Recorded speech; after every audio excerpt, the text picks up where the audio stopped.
ಹುಡುಗಿ ಚೆನ್ನಾಗಿದ್ರೆ ಓಹೋ ಅಂತ ಕೆಮ್ಮಿ, ಚೆನ್ನಾಗಿಲ್ಲ ಅಂದ್ರೆ ಓಹೋ ಓಹೋ ಅಂತ ಸಿಗ್ನಲ್ ಕೊಡಿ. ಇಂಥ ಟೈಮಲ್ಲಿ ನಾವು ಅವ್ರ ಜೊತೆ ಇದ್ದು ಆರೈಕೆ ಮಾಡ್ಬೇಕಿತ್ತು. ನೀವ್ ಯಾಕೆ ನಮ್ಗೆ ಹೇಳಲಿಲ್ಲ ಅಂತ ಜಗಳ ಮಾಡ್ತಾರೆ, ಸುಮ್ಮನೆ ಬೇಜಾರು ಮಾಡ್ಕೊಳ್ತಾರೆ. ಅವರು ಸ್ವಲ್ಪ ರಿಕವರ್ ಆದ್ಮೇಲೆ ಹೇಳೋಣ ಬಿಡಿ. ಸರಿ, ಅರ್ಜುನ್ ಯಾವಾಗ ಬರ್ತಾರಂತೆ? ಡಿಸ್ಚಾರ್ಜ್ ಆದ ತಕ್ಷಣ 1-2 ದಿನ ಆದ್ಮೇಲೆ ಹೊರಡ್ತೀನಿ ಅಂತ ಹೇಳಿದಾನೆ. ನೋಡು, ಬರ್ತಾ ಅವ್ರಿಬ್ರನ್ನು ಕರ್ಕೊಂಬರೋಕೆ ಹೇಳು. ಸ್ವಲ್ಪ ದಿನ ಇಬ್ರು ಇಲ್ಲೇ ಇದ್ದು ಆರೈಕೆ ಮಾಡಿಸ್ಕೊಂಡು ಹೋಗ್ಲಿ. ಈಗ ಅವರಿಬ್ರು ಹೊರಡೋ ಪರಿಸ್ಥಿತಿಲಿ ಇಲ್ವಂತಪ್ಪ. ಅರ್ಜುನ್ ಬಂದ್ಬಿಟ್ರೆ ಈಗ ಅಲ್ಲಿ ಅವ್ರನ್ನ ಯಾರು ನೋಡ್ಕೋತಾರೆ? ಅವ್ರು ನೋಡ್ಕೊಳ್ಳೋದಕ್ಕೆ ಅಂತಾನೆ ಇಬ್ರು ಕೇರ್ ಟೇಕರ್ಸ್ನ ಅಪಾಯಿಂಟ್ ಮಾಡಿದ್ದಾನೆ. ಅವ್ರನ್ನ ಚೆನ್ನಾಗಿ ನೋಡ್ಕೊಳ್ತಾರೆ. ಸ್ವಲ್ಪ ರಿಕವರ್ ಆದ್ಮೇಲೆ ಕರ್ಕೊಂಬರೋಣ ಅಂತ ಹೇಳಿದಾನೆ. ಆಮೇಲೆ ಇಲ್ಲೇ ಇರ್ಸ್ಕೊಳ್ಳೋಣ.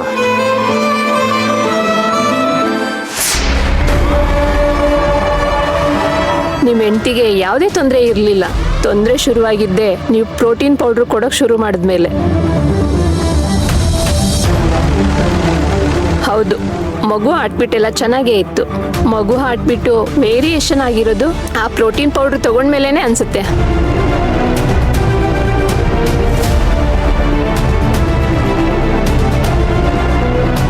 ಆರೋಗ್ಯವಾಗಿದ್ದದ ಮಗುನ ಯಾವುದೋ ಪ್ರೋಟೀನ್ ಪೌಡ್ರ್ ಕೊಟ್ಟು ತೊಂದರೆ ಆಗೋಗಿ ಮಾಡಿದ್ದಾರೆ. ನೀವು ಕೊಡ್ತಿದ್ದ ಪ್ರೋಟೀನ್ ಪೌಡ್ರಲ್ಲಿ ಸ್ಲೋ ಪಾಯ್ಸನ್ ಮಿಕ್ಸ್ ಆಗಿದೆ ಅಂತ ಸಾಬೀತಾಗಿದೆ. ಅವತ್ತು ನೋಡಿದ್ರೆ ನಾನು ಹಾಸ್ಪಿಟಲ್ನಲ್ಲೇ ಇದ್ದೆ. ಆದರೆ ಅವ್ರು ನಾನಿಲ್ಲ ಅಂತೇಳಿ ಬೇರೆ ಡಾಕ್ಟರ್ನ ಕನ್ಸಲ್ಟ್ ಮಾಡಿದ್ರು.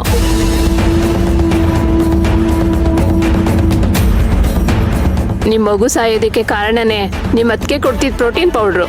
ಅದರಲ್ಲಿ ಮಿಕ್ಸ್ ಆಗಿದ್ದ ಪಾಯ್ಸನ್. ಹಂಗಾರೆ ಅದಕ್ಕೆ ಸೇವಂತಿ ನಾನು ಅನ್ಕೊಂಡಾಗೆ ದೇವತೆ ಅಲ್ಲ ಅವಳು, ನನ್ನ ಮಗು ನುಂಗಿ ದೇವ ಅವಳು. ಒಳ್ಳೆಯವಳಲ್ಲ ಅವಳು, ನನ್ನ ಹೆಂಡತಿ ತಾಯಿ ಥರನೇ ಕಿತ್ಕೊಂಡ್ಬಿಟ್ಲಲ್ಲ. ಅಶ್ವಿನ್ ಅಶ್ವಿನ್ ಅಶ್ವಿನ್ ಅಶ್ವಿನ್, ಯಾರ್ಯಾರನ್ನ ನಮ್ಮ ಮೋಸ ಹೋಗ್ಬಿಟ್ಟಲ್ಲೋ, ಯಾರ್ಯಾರನ್ನ ನಮ್ಮ ನಿನ್ ಮಗು ಕಳ್ಕೊಂಡೆಲ್ಲೋ. ಅಶ್ವಿನ್,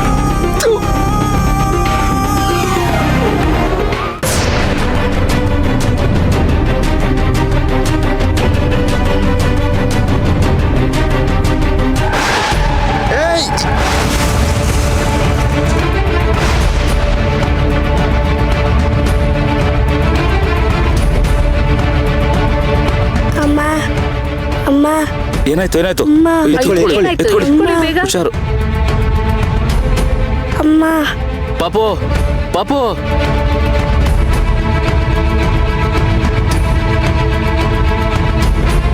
ಪಾಪು ಏನಾಯ್ತು? ಏನಾಯ್ತಪ್ಪ? ಏನಾಯ್ತಪ್ಪ? ಏನಾಯ್ತು? ಅಯ್ಯೋ ಪಾಪು, ಅಪ್ಪ ನೋವು. ಅಪ್ಪ ಅಯ್ಯೋ ನಿನ್ನ ಇಳಿಯ ಕೆಳಗೆ. ಏಯ್, ನಿನ್ಗೆ ಹೇಳ್ತಾ ಇರೋದು ಇಳಿಯ ಕೆಳಗೆ. ಇಳಿಯ ನಿನ್ನ, ಇಳಿಯ ಇಳಿಯಲೈ. ನೋಡೋ ಅಲ್ಲಿ ನನ್ ಮಗುನ ಏನ್ ಮಾಡಿದ್ಯಾ ನೋಡಲ್ಲಿ. ನೋಡೋ ನೋಡೋ ಅಲ್ಲಿ ಕಣ್ಣಿನ ನೆತ್ತಿ ಮೇಲೆ ಇಟ್ಕೊಂಡಿದ್ಯಾ, ಹೆಂಗುದಿದ್ಯಾ ನೋಡು. ಸರ್ ಸರ್ ಸಮಾಧಾನ ಮಾಡ್ಕೋ. Sir sir I am sorry sir, ಏನೋ ಗೊತ್ತಿಲ್ಲದೇನೆ ಆಗೋಯ್ತು ಸರ್. ಏನೋ ಸಾರಿ? ಏನೋ ಸಾರಿ ಸರ್. ಏಯ್, ಗೊತ್ತಾಗಿಲ್ಲ ಅಂದ್ರೆ ಸಾರಿ ಅಂದ್ಬಿಟ್ಟು ಗುದ್ಬಿಟ್ರೆ ಆಗಿದ್ ಗಾಯ ವಾಸಿ ಆಗುತ್ತಾ? ಇವಾಗ ನಾನು ನಿಂಗೆ ಗುದ್ಬಿಟ್ಟು ಸಾರಿ ಹೇಳ. ಸರ್ ಸರ್ ನೋಡಲ್ಲಿ ಹೆಂಗ್ ಗುದ್ದಿದ್ಯಾ. ಸರ್ ದಯವಿಟ್ಟು ನನ್ನ ಮಾತು ಕೇಳಿ ಸರ್, ಪ್ಲೀಸ್ ಸರ್. ಏನಕ್ಕೆ ಹಿಂಗೆ ಗಲಾಟೆ ಮಾಡ್ತಿದ್ದೀರಾ? ಏಯ್, ಹೆಚ್ಚು ಕಮ್ಮಿ ಆ ಹುಡುಗನ ಪ್ರಾಣ ಹೋಗಿರೇನಕತೆ. ಸರ್ ಸಾರಿ ಅಂತ ಹೇಳ್ತಿದ್ದೀನಲ್ಲ ಸರ್. ಅವ್ರು ನಮ್ಮ ಅಳಿಯಂದ್ರಲ್ವಾ, ಯಾಕೆ ಕುಡಿತಾ ಇದಾರೆ? ಅಯ್ಯೋ ಏನೋ ನೀನ್ ಸಾರಿ ಕುಡ್ಬಿಟ್ಟು ಗಾಡಿ ಓಡಿಸ್ತಾ ಇದೀಯ ನೀನು. ಇಲ್ಲ ಸರ್, ಯಾವ್ದೋ ಟೆನ್ಷನ್ ಅಲ್ಲಿ ಗಾಡಿ ಓಡಿಸಿದೆ ಸರ್. ಸಾರಿ ಕೇಳ್ತಿದ್ದೀನಲ್ಲ, ದಯವಿಟ್ಟು ಏನಕ್ಕೆ ಇದನ್ನ ದೊಡ್ಡ ಮಾಡ್ತಿದ್ದೀರಾ ಪ್ಲೀಸ್. ಟೆನ್ಷನ್ ಆದ್ರೆ ಮನೇಲಿರೋ, ಇಲ್ಲಿ ಬಂದು ಮಕ್ಕಳನ್ನೆಲ್ಲ ಸಾಯಿಸ್ತೀಯ ನೀನು. ಸರ್ ಬಿಡ್ರೆ ಸರ್, ಸಾರಿ ಅಂತ ಕೇಳ್ತಿದ್ದೀನಲ್ಲ, ಏನಕ್ಕೆ ಹೊಡೆಯಕ್ ಬರ್ತಿದ್ದೀರಾ ನೀವು? ನಿಲ್ಸಿ ನಿಲ್ಸಿ ನಿಲ್ಸಿ, ಯಾಕೆ ಕುಡಿತಾ ಇದ್ದೀರಾ? ಕಾರ್ ಇದೆ ಅಂತ ಸುಮ್ಮನೆ ಹಚ್ಬಿಟ್ರೆ ಸುಮ್ಮನೆ ಬಿಡಕ್ಕಾಗುತ್ತಾ? ಅಲ್ಲಿ ನೋಡ್ರಿ ಹೇಗ್ ಗುದ್ದಿದ್ದಾನೆ. ನಮ್ಮ ಮಗುಗೆ ಏನಾದ್ರು ಹೆಚ್ಚು ಕಮ್ಮಿ ಆಗ್ಲಿ. ಇವನ್ ಪರಿಸ್ಥಿತಿನೇ ಬೇರೆ ಇದೆ. ಈಗಷ್ಟೇ ತನ್ನ ಮಗುನ ಕಳ್ಕೊಂಡಿದ್ದಾನೆ. ಆ ದುಃಖದಲ್ಲಿ ಬರ್ತಾ ಇದ್ದ, ಆ ನೋವಲ್ಲಿ ಹೀಗ್ ಮಾಡ್ಬಿಟ್ಟಿದ್ದಾನೆ. ದಯವಿಟ್ಟು ಬಿಟ್ಬಿಡಿ. ಏನ್ ಸುಮ್ಮನೆ ಬಿಟ್ಬಿಡೋದು? ಮಗನ ಹಾಸ್ಪಿಟ್ಲ್ ಕರ್ಕೊಂಡು ಹೋಗ್ಬೇಕು, ಸ್ಕ್ಯಾನಿಂಗ್ ಮಾಡಿಸ್ಬೇಕು. ಏನಾದ್ರು ಹೆಚ್ಚು ಕಮ್ಮಿ ಆದ್ರೆ ದುಡ್ಡು ಯಾರಿಗೆ ಕೊಡ್ತಾರೆ? ಏಯ್ ಮಾತಾಡೋ, ಯಾರು ಕೊಡ್ತಾರೆ? ನಾನ್ ಕೊಡ್ತೀನಿ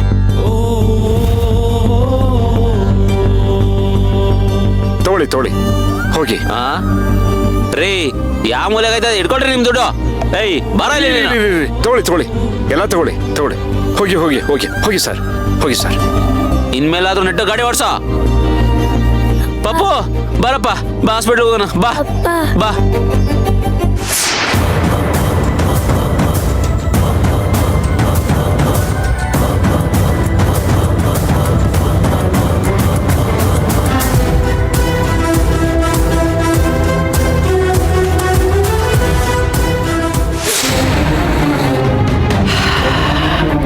ನೋಡಿ, ನೀವು ಕೇಳಿದಾಗ ಕೇಳ್ದಷ್ಟು ದುಡ್ಡು ಕೊಟ್ಟಿದ್ದೀನಿ. ಇವಾಗ್ಲಾದ್ರೂ ಸ್ವಲ್ಪ ತೆಪ್ಕಿರ್ತೀರಾ? ಹಾ ಇರ್ತೀನಿ ಇರ್ತೀನಿ ಅಂತ ಬರೀ ಬಾಯಿ ಮಾತಲ್ಲಿ ಹೇಳೋದಲ್ಲ. ಯಾರಿಗೂ ನನ್ನ ಮೇಲೆ ಸ್ವಲ್ಪನೂ ಅನುಮಾನ ಬರಬಾರ್ದು. ಅದ್ರಲ್ಲೂ ನನ್ ಗಂಡಂಗಂತೂ ನನ್ನ ಮೇಲೆ ಅನುಮಾನ ಬರಲೇಬಾರ್ದು. ಬರಲ್ಲ, ಖಂಡಿತ ಬರಲ್ಲ. ಯಾವುದೇ ಕಾರಣಕ್ಕೂ ನನ್ ಗಂಡನ ಮುಂದೆ ಸತ್ಯ ಹೇಳ್ಬಾರ್ದು. ಅರೆ ಅದೆಷ್ಟ್ ಸಲ ಕೇಳ್ತೀಯ? ಹೇಳಲ್ಲ ಅಂತ ಹೇಳ್ತಾ ಇಲ್ವಾ? ಕೈ ತುಂಬಾ ದುಡ್ಡು ಬಂದಿದೆ, ಸ್ವಲ್ಪ ಎಂಜಾಯ್ ಮಾಡೋದಕ್ಕೆ ಬಿಡು. ಹಾ, ನಿನಗೆ ಇನ್ನೊಂದು ವಿಚಾರ ಗೊತ್ತಾ? ಜಗತ್ತಿನ ಎಲ್ಲಾ ಪರ್ಫ್ಯೂಮ್ಗಿಂತ ದೊಡ್ಡದು ಯಾವ್ದು ಗೊತ್ತಾ? ಈ ಗಾಂಧಿ ನೋಟಿಂದ ಬರೋ ಸೆಂಟು. ಓ,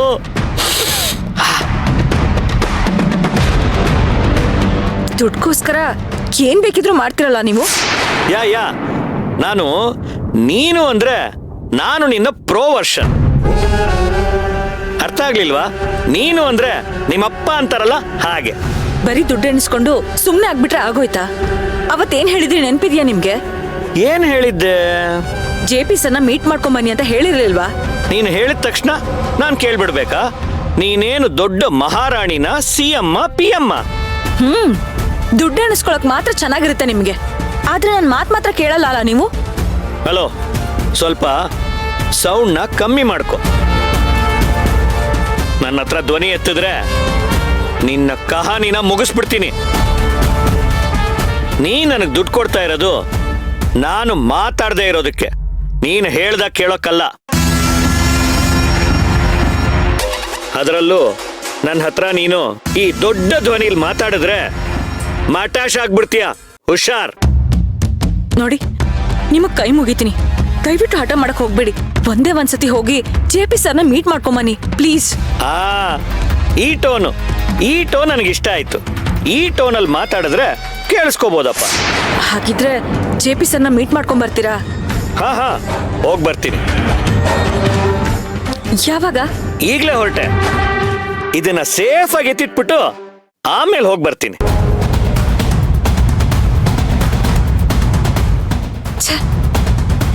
ಇವನ್ ಕಾಟ ಯಾವಾಗ ತಪ್ಪುತ್ತೋ ಏನೋ.